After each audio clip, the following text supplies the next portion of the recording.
ஒரு ஊரில் வெகுளித்தனமாகவும் தன் சொந்தங்கள் எதை சொன்னாலும் அப்படியே நம்புகின்ற ஒரு வெள்ளந்தியான வாலிபன் ஒருவன் வாழ்ந்து வந்தான். அவனின் குணத்தை தெரிந்து கொண்டு அவனிடம் இருக்கும் செல்வங்களை கொஞ்சம் கொஞ்சமாக உறவினர்கள் அபகரிக்க தொடங்கினார்கள். இப்படியே நாட்கள் நகர இறுதியில் எல்லாவற்றையும் இழந்து தன் மனைவி மகளுடன் அந்த ஊரை விட்டே புறப்பட வேண்டிய சூழ்நிலைக்கு தள்ளப்பட்டான். தன் மனைவி மகளை அழைத்து கொண்டு பக்கத்து ஊருக்கு சென்றவன் அந்த ஊரின் தலைவரை சந்தித்து, ஐயா, நான் பக்கத்து ஊரை சேர்ந்தவன். என்னுடைய வெகுளித்தனத்தால் என்னிடம் இருந்த செல்வங்களை என்னுடைய உறவினர்களை அபகரித்து கொண்டனர். அவர்களின் துரோகம் தெரிந்த பிறகு அவர்களின் முகத்தில் முழிப்பதற்கு விருப்பமில்லாமல் என்னுடைய மனைவி மகளுடன் இந்த ஊருக்கு வந்திருக்கிறேன். நான் பக்கத்து நகரத்திற்கு வேலைக்கு சென்று சம்பாதித்து வரும் வரை நீங்கள்தான் என் குடும்பத்திற்கு அடைக்கலம் தர வேண்டும் என்று கண்ணீருடன் கேட்டான். அவனின் இயலாமையை பார்த்த ஊர் தலைவர் அவருக்கு சொந்தமான ஒரு வீட்டில் இருவரையும் தங்கிக் கொள்ளுமாறு அனுமதி தந்தார். தன் மனைவியையும் மகளையும் அங்கு அழைத்து சென்றவன் தன்னிடம் இருந்த கொஞ்ச பணத்தை மனைவியிடம் கொடுத்து, நான் விரைவில் நல்ல வேலையில் சேர்ந்து விடுவேன். வேலையில் சேர்ந்ததும் உங்கள் இருவரையும் வந்து அழைத்து செல்கிறேன். அதுவரையில் இந்த பணத்தை வைத்து மகளை பத்திரமாக பார்த்துக்கொள் என்று கூறிவிட்டு வேலை தேடி நகரத்திற்கு புறப்பட்டான். காட்டு வழியில் சென்று கொண்டிருந்தவன் களைப்பாக இருக்கவே சிறிது நேரம் ஓய்வெடுக்க நினைத்து ஒரு மரத்தடியில் உறங்க நினைத்தான். அப்போது அந்த மரத்திற்கு பின்னால் இருக்கும் கிணற்றிலிருந்து சத்தம் வருவதை கேட்டு அந்த கிணற்றை எட்டி பார்த்தான். நீர் இல்லாத அந்த வற்றிய கிணற்றில் ஒரு பாம்பு, சிங்கம், குரங்கு, மனிதன் என்று 4 பேரும் ஒவ்வொரு மூலையில் உயிர் பயத்துடன் உட்கார்ந்து இருப்பதை பார்த்தான். வாலிபன் மேலே இருப்பதை பார்த்த சிங்கம், வாலிபனே, என்னை எப்படியாவது காப்பாற்று. அப்படி நீ என்னை காப்பாற்றினால் என்னால் முடிந்த உதவியை உனக்கு நான் செய்வேன் என்று சிங்கம் கெஞ்சியது. ஐயோ, உன்னை காப்பாற்றினால் உனக்கு இருக்கும் பசிக்கு என்னை கொன்று விடுவாய். என்னால் உன்னை காப்பாற்ற முடியாது என்று வாலிபன் கூறியதும், வாலிபனே, பசியால் நான் கொல்வதாக இருந்தால் இங்கிருக்கும் மனிதனையோ குரங்கையோ கொன்று என் பசியை தீர்த்திருப்பேன். எனக்கு பசியை விட என் உயிர்தான் முக்கியம். என்னை நீ முழுமையாக நம்பலாம். நான் நிச்சயம் வார்த்தை தவற மாட்டேன் என்று சிங்கம் கூறுவதை கேட்டு அதற்கு உதவுவதற்காக அந்த வாலிபன் முன்வந்தான். காட்டில் கிடக்கும் கொடிகளையும் விழுதுகளையும் ஒன்றாக இணைத்து கயிறு போன்று திரித்து அதை கிணற்றில் வீச அதை பிடித்து கொண்டு சிங்கம் வெளியே வந்தது. வெளியே வந்த சிங்கம், வாலிபனே, இந்த காட்டிற்குள் தான் நான் வாழ்ந்து வருகிறேன். நீ செய்த இந்த செயலுக்கு நான் எப்போது வேண்டுமானாலும் உனக்கு உதவி செய்ய தயாராக இருப்பேன் என்று கூறிவிட்டு சிங்கம் காட்டிற்குள் சென்று விட்டது. அடுத்ததாக பாம்பு அந்த வாலிபனை பார்த்து தன்னையும் காப்பாற்றும்படி கெஞ்சியது. பாம்பை காப்பாற்ற வாலிபன் கொஞ்சம் தயக்கம் காட்டினான். நீ விஷத்தை உடலில் வைத்திருக்கும் அபாயகரமான உயிரினம்.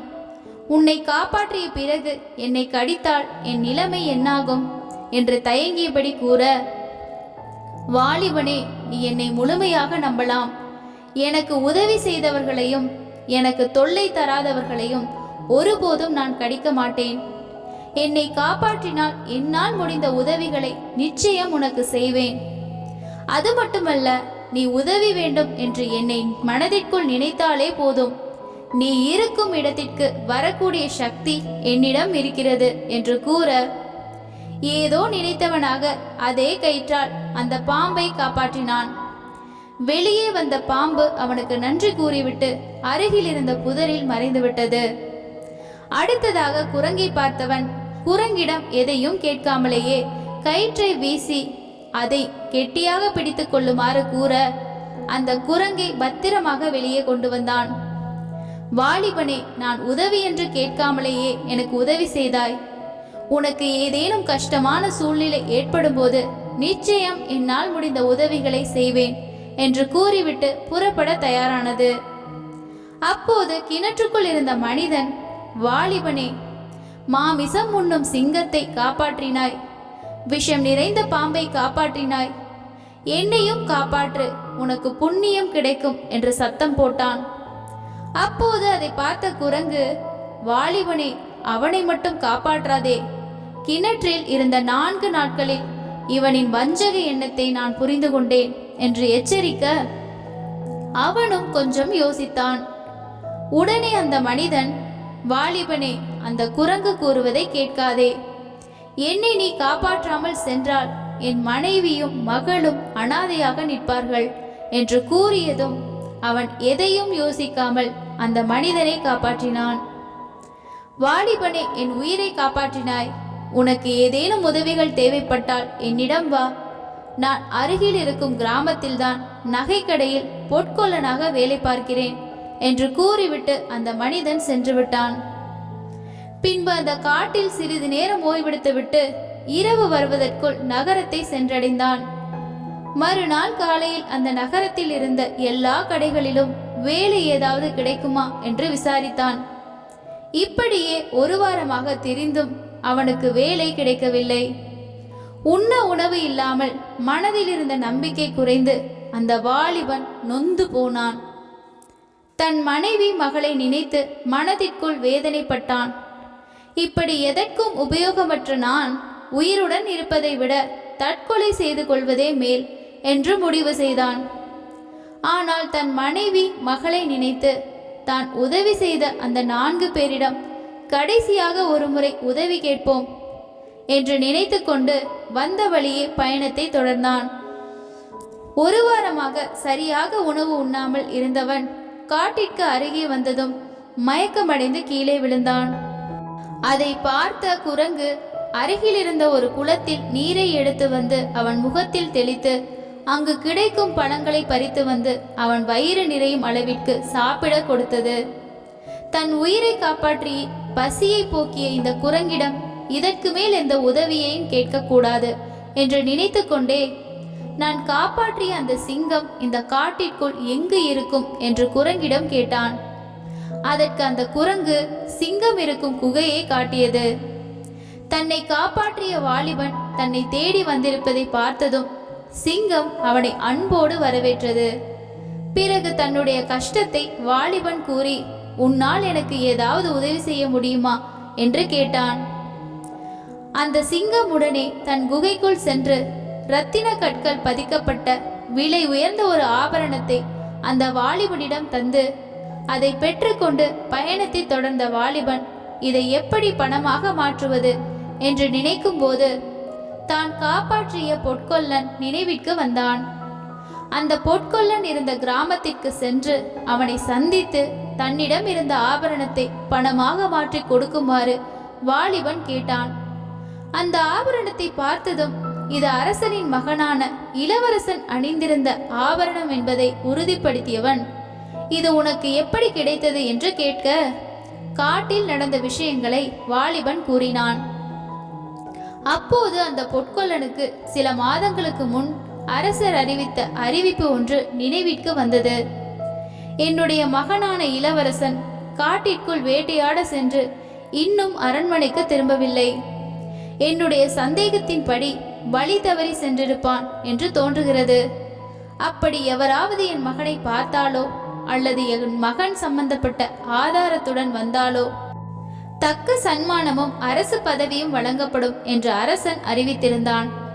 இதுதான் சமயம் என்று நினைத்த பொற்கொல்லன், வாலிபனை, சிறிது நேரம் இங்கேயே ஓய்வெடுத்துக் கொண்டிரு, நான் இந்த ஆபரணத்தை பணமாக மாற்றிக்கொண்டு வருகிறேன் என்று கூறிவிட்டு சென்றவன் நேராக அரசரிடம் அந்த ஆபரணத்தை காட்டி, இளவரசனை கொன்றவரை என் வீட்டில்தான் வைத்திருக்கிறேன், உடனே காவலாளியை அனுப்பினால் கைது செய்து விடலாம் என்று கூற அரசன் எதையும் யோசிக்காமல் அந்த வாலிபனை கைது செய்து சிறையில் அடைத்தான். அத்துடன் விரைவில் இவனுக்கு மரண தண்டனைக்கான ஏற்பாடுகளை செய்யும்படி வீரர்களுக்கு உத்தரவிட்டான். அரசே, நான் இளவரசனை கொல்லவில்லை. இந்த ஆபரணத்தை ஒரு சிங்கம் அதன் குகையிலிருந்து எடுத்து வந்து எனக்கு தந்தது என்று வாலிபன் கூறுவதை அரசன் ஏற்றுக்கொள்ளவில்லை. வாலிபனின் கெஞ்சலும் அழுகையும் அரசனிடம் எடுபடவில்லை. மனிதன் எவ்வளவு சுயநலக்காரன் என்பதை புரிந்து கொண்டு தன் மனைவி மகளை நினைத்து கண்ணீர் விட்டு அழுதான். அப்போதுதான் உனக்கு எப்போது உதவி தேவையோ என்னை நினைத்துக்கொள். நீ எங்கிருந்தாலும் உன் முன்னால் வருகின்ற சக்தி என்னிடம் உள்ளது என்று அந்த பாம்பு கூறியது வாலிபனின் நினைவிற்கு வந்தது. அந்த பாம்பை மனதிற்குள் நினைத்த மறுநொடி அவன் முன்னால் தோன்றியது. தனக்கு நேர்ந்த துரோகத்தை வாலிபன் அந்த பாம்பிடம் கூறினான். கவலைப்படாதே வாலிபனே, நான் உன்னை காப்பாற்றுகிறேன். நான் இப்போது மகாராணியின் வலது கையை கடித்து விடுகிறேன். நான் கடித்த அந்த விஷம் மகாராணியின் உடலில் மற்ற இடங்களுக்கு பரவாது. ஆனால் அந்த கையின் வீக்கம் நாளுக்கு நாள் பெரிதாகி கொண்டே இருக்கும். நீ எப்போது மகாராணியின் மோதிர விரலை அழுத்துகிறாயோ அப்போதுதான் அந்த வீக்கம் குறையும் என்று கூறிவிட்டு மகாராணியின் கையை கடித்துவிட்டு மாயமாக மறைந்துவிட்டது. பாம்பு கடித்து விட்டதை பார்த்த மகாராணி கதறி துடித்தார். நாட்டில் இருக்கின்ற அத்தனை வைத்தியர்களும் வரவழைக்கப்பட்டு வைத்தியம் செய்யப்பட்டது. ஆனால் எந்த முன்னேற்றமும் ஏற்படவில்லை. பக்கத்து நாட்டு வைத்தியர்களையும் வரவழைத்து வைத்தியம் செய்து பார்த்தான். வீக்கம் குறையாமல் நாளுக்கு நாள் அதிகரித்து கொண்டே இருந்தது. அப்போது அந்த வாலிபன் சிறைக்கு காவலாக நின்ற காவலாளியிடம், வீரனே, மகாராணிக்கு ஏற்பட்ட வியாதிக்கு என்னிடம் மருந்து உள்ளது. என்னை அரசரிடம் அழைத்து செல் என்று கூறினான். உடனே அந்த வீரன் இந்த விஷயத்தை அரசரிடம் கூற வாலிபனை அழைத்து வருமாறு அரசன் உத்தரவிட்டான். அந்த வாலிபன் பாம்பு கூறியதைப் போல மகாராணியின் மோதிர விரலை அழுத்தியவுடன் வீக்கம் கொஞ்சம் கொஞ்சமாக குறைய ஆரம்பித்தது. இதை பார்த்ததும் அரசன் எல்லையில்லா ஆனந்தம் அடைந்தான். அந்த வாலிபனை விடுதலை செய்து அவனுக்கு தேவையான செல்வங்களை கொடுத்து சந்தோஷமாக அனுப்பி வைத்தான். தன்னுடைய உயிரை காப்பாற்றி தன் வறுமையை போக்கிய அந்த பாம்பை நினைத்து பார்க்க அவன் முன் பாம்பு தோன்றியது. பாம்பை பார்த்து கண்ணீர் மல்க நன்றி கூறினான். அப்போது அந்த பாம்பு, வாலிபனே, உனக்கு நான் 4 மந்திரங்களை கூறுகிறேன். அதை மட்டும் எந்த சூழ்நிலையிலும் மறக்காமல் மனதில் வைத்து கொண்டால் உன் வாழ்க்கை ஆனந்தமாக இருக்கும். முதல் மந்திரம், எப்படிப்பட்ட சூழ்நிலையாக இருந்தாலும் பணத்தின் மீது அளவுக்கு அதிகமாக ஆசை வைத்திருக்கும் நண்பர்களுடன் பழகாதே. நீ எவ்வளவுதான் அவர்களுடன் நெருக்கமாகவும் நேர்மையாகவும் பழகினாலும் பணம் கிடைக்கும் என்று தெரிந்தால் உங்களை கொல்வதற்கும் தயங்க மாட்டார்கள். இரண்டாவது மந்திரம், செய் நன்றியை மறக்கும் குணம் படைத்தவர்களுடன் ஒருபோதும் உறவு வைத்துக் கொள்ளாதே. அவர்களின் உறவால் எந்த காலத்திலும் உனக்கு முன்னேற்றம் ஏற்பட போவதில்லை. மூன்றாவது மந்திரம், எதிரியாக இருந்து நண்பனாக மாறியவனை எப்போதும் நம்பாதே. நிச்சயம் அவன் ஒரு நாள் உனக்கு துரோகியாக மாறுவான். நான்காவது மந்திரம், அதிக ஆண்களுடன் பழக்கம் வைத்திருக்கும் பெண்ணோ அதிக பெண்களுடன் பழக்கம் வைத்திருக்கும் ஆண்களோ இவர்களிடம் மட்டும் ஒருபோதும் பழக்கம் வைத்துக் கொள்ளாதே. அவர்களின் காம சுகத்திற்கு நீ தடையென்று தெரிந்தால் உன்னை கொல்வதற்கும் சிறிதும் யோசிக்க மாட்டார்கள். இந்த 4 மந்திரங்கள் உனக்கு மட்டுமல்ல, இந்த உலகில் வாழும் ஒவ்வொருவருக்கும் பொருந்தும். இதை எவன் சரியாக கடைபிடிக்கிறானோ அவன் வாழ்க்கையை முழுமையாகவும் ஆனந்தமாகவும் வாழ முடியும். இதையெல்லாம் பொருட்படுத்தாமல் இப்படிப்பட்ட நபர்களுடன் எவன் தன் உறவை வளர்த்துக் கொள்கிறானோ அவனின் மரணம் இந்த 4 நபர்கள்தான் முடிவு செய்வார்கள் என்பதை எப்போதும் மறந்துவிடாதே என்று கூறிவிட்டு பாம்பு மாயமானது. பாம்பு கூறிய 4 மந்திரங்களையும் மனதிற்குள் பதிய வைத்துக் கொண்டு தன்னுடைய வாழ்க்கையை மகிழ்ச்சியாக ஆரம்பிக்க அந்த வாலிபன் புறப்பட்டு சென்றான். இந்த கதை உங்களுக்கு பிடித்திருந்தால் ஒரு லைக் தந்து வீடியோவை ஆதரிக்கவும். இந்த கதையை பற்றிய உங்களது கருத்துக்களை கமெண்ட் செக்ஷனில் பதிவிடவும். நன்றி.